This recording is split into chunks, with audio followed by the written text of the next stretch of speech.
Welcome back. Development of comparative politics in 18th and 19th century. Earlier we have discussed about the evolution of comparative politics in pre-modern times. Mainly we covered the Greeks and the Romans time period, and in Greeks we highlighted the Aristotle's scheme of study and scheme of studies like the forms of government, etc., etc. So in this phase, we will cover 18th and 19th century, and we see that after the origin of comparative politics, it remained in abeyance for several centuries, and it was revived only in 18th and 19th century with the Montesquieu work of Spirit of Laws in 1748, which deeply influenced the constitution making process in America, France, and other Western countries. And Montesquieu used the comparative method for analyzing laws and politics, and he made a comparative study of British and French systems of governance, and he formulated the theory of separation of powers separation of powers. And we see that in 19th century, J.S. Mill and E.F. Freeman, they made good efforts to compare the state and the governments. They also made contribution to develop comparative method. So they developed a comparative method. Similarly, Eddie Tocqueville took forward the practice of comparative study with his work Democracy in America. Similarly, in 19th century, we see that by the end of 19th century, we see that comparative study of government took a new shape with various works of political scientists. And in 1906, A.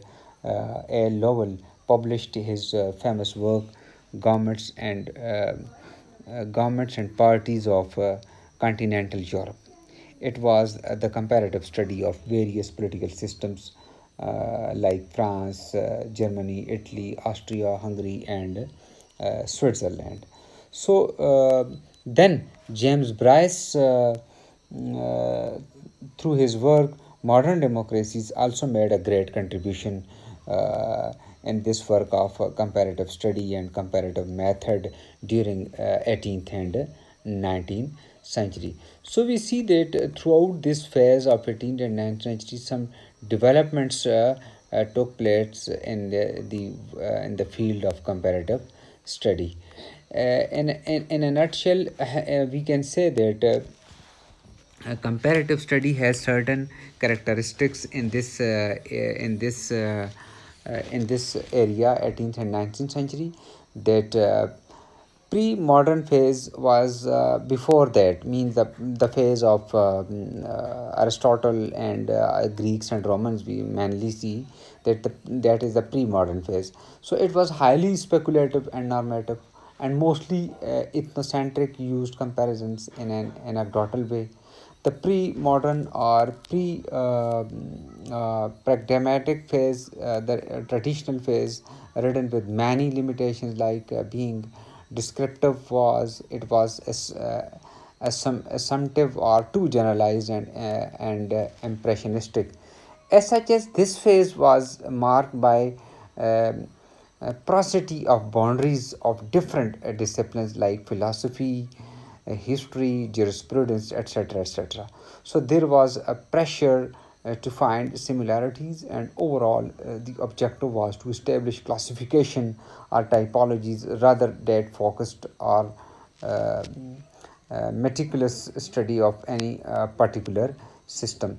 So, comparative politics in this age remained very,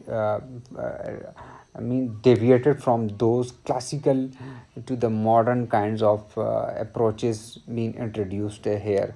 But again, we can say that it was not a modern one, but a kind of modern. So, comparison was highlighted. So, thank you very much. In this lecture, we have covered the evolution of comparative politics in 18th and 19th century.